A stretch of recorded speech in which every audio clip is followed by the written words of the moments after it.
Assalamualaikum. Here is another question from Dalton's law of partial pressure. The question is, if equal masses of hydrogen, helium and oxygen are taken in a container, so partial pressure of these gases will be. अगर students एक container में number of जो masses है, number of moles नहीं, क्या है, equal masses. अगर ये 10 ग्राम है तो हीलियम भी 10 ग्राम है, तो ऑक्सीजन भी क्या होगा, 10 ग्राम होगा. यानी सारों का मास की क्या है, सेम है. तो इनका पार्शियल प्रेशर क्या होगा, सेम होगा. या partial pressure of hydrogen will be greater than helium, then last में क्या होगा, ऑक्सीजन.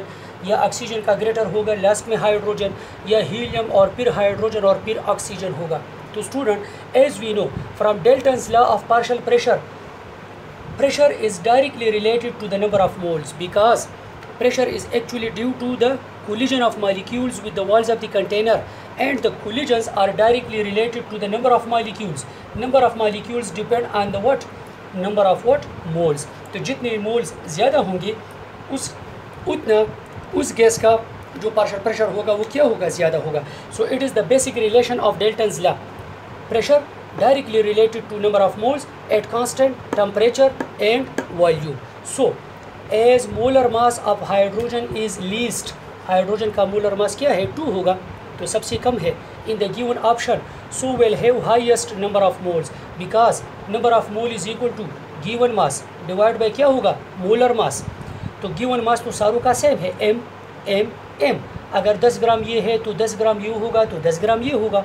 सो ऑब्वियसली स्टूडेंट, जिसका डिनोमिनेटर सबसे कम होगा तो उसकी नंबर ऑफ मोल क्या होंगे, सबसे ज़्यादा होंगे. जिसके नंबर ऑफ मोल ज़्यादा होंगे तो उतने उसमें ज़्यादा नंबर ऑफ मॉलिक्यूल्स होंगे. जितने मॉलिक्यूल ज़्यादा होंगे उतने कोलिजन ज़्यादा होंगे, और जितने कोलिजन ज़्यादा होंगे तो उतना उस गैस का पार्शियल प्रेशर क्या होगा, ज़्यादा होगा. सो least in the given option, so will have highest number of moles, then followed by helium, and then last में क्या होगा, oxygen होगा, because number of mole is equal to small m given mass, capital M molar mass. So m is same for all. given mass तो सारों का क्या होगा, same होगा, equal masses. So then number of moles will depend on what, molar mass. तो जब ये value same है तो ऑब्वियसली अब ये डिसीजन कौन करेगा, ये वाला m करेगा जो कि मोलर मास होगा. So molar mass is equal to number of moles of hydrogen m divide by 2 is the molar mass, helium m divide by 4, oxygen m divide by 32.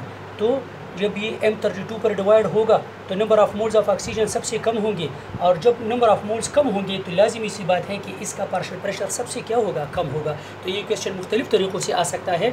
If equal masses of hydrogen, helium and oxygen are taken in a container, so which one of the following will have highest pressure, which one will have lowest partial pressure, या what will be the order of partial pressure. तो order of partial pressure क्या होगा इसमें, ये वाला B option.